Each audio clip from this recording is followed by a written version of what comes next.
Hello, Fairleigh Dickinson University. It's Cory Booker, U.S. Senator from the great state of New Jersey. I want to thank the whole Fairleigh Dickinson community. I've long admired this incredible, special educational institution of excellence, and I've been proud to work with your graduates for all of my professional career. But today I want to especially thank the class of 2020. I celebrate you, I congratulate you, and from the bottom of my heart, I'm proud of your hard work, grit, and guts that it took to make this day possible. Thank you, class of 2020, for making us even more so Jersey strong. So class of 2020, this is not the graduation experience that you wanted or you invited. And I've learned in my life that in many ways you can't control circumstances. You can't control what happens to you, but you can control your response.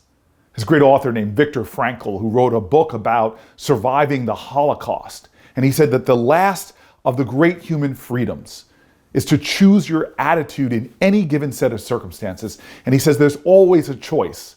Every day, every hour, he says you're offered a decision, that between stimulus and response, that's your power. It's a decision, he wrote, that's going to determine whether you submit to the powers around you, which threaten to rob you of your dignity and your worth, or do you manifest that great freedom that can never be stripped from you, which is to show up.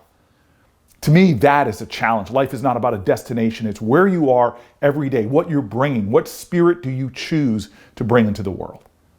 Look, when Hurricane Sandy was coming in, I was the mayor of New Jersey's largest city, the mayor of Newark, and I was out in the storm just as it was impacting, surveying the whole city, driving around as best I could in a command vehicle, being blown from side to side. And I'll never forget, I get this call it always starts with a funny question. It's an operator that says, "Hello, this is the White House operator. Would you hold for the President of the United States?" And it's always funny to me because who says no to that?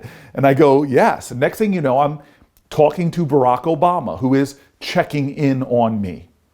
It was an incredible conversation, connecting as a storm is hitting the coast of the United States of America. This president was checking in on a mayor. We had a good conversation. As soon as I hang up on him, almost as if it was timed, my cell phone rings again, and now it's the governor of the state of New Jersey, Chris Christie.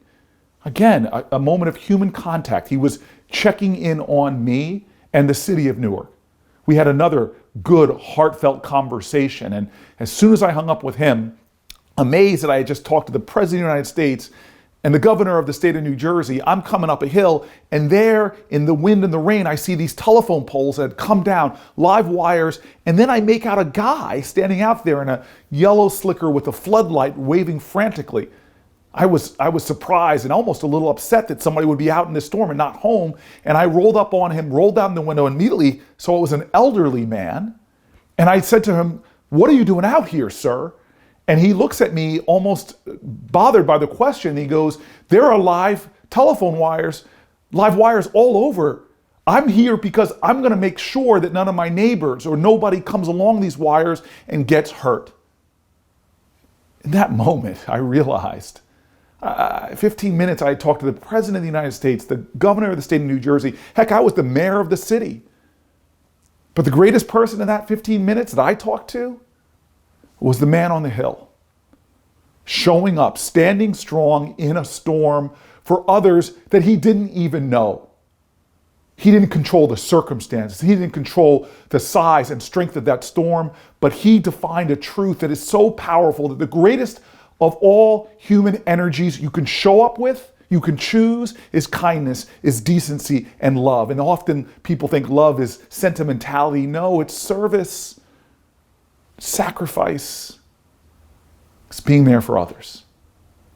Class of 2020, you are going to go on and do amazing things, achieve great positions, titles in your life, but those will never define who you are. You do daily. Life is not about a destination, it's what you bring to the journey, and I hope you bring your power of love. That's what this world needs right now. It needs light workers in darkness. It needs kindness in a time of too much meanness. It needs unifiers in a time of too much division. And that's not seen best in the grand acts and the grand gestures, but the daily decisions we make. Don't underestimate your power. Use it every day to make a difference in this world that so needs you. Thank you, class of 2020, and God bless you.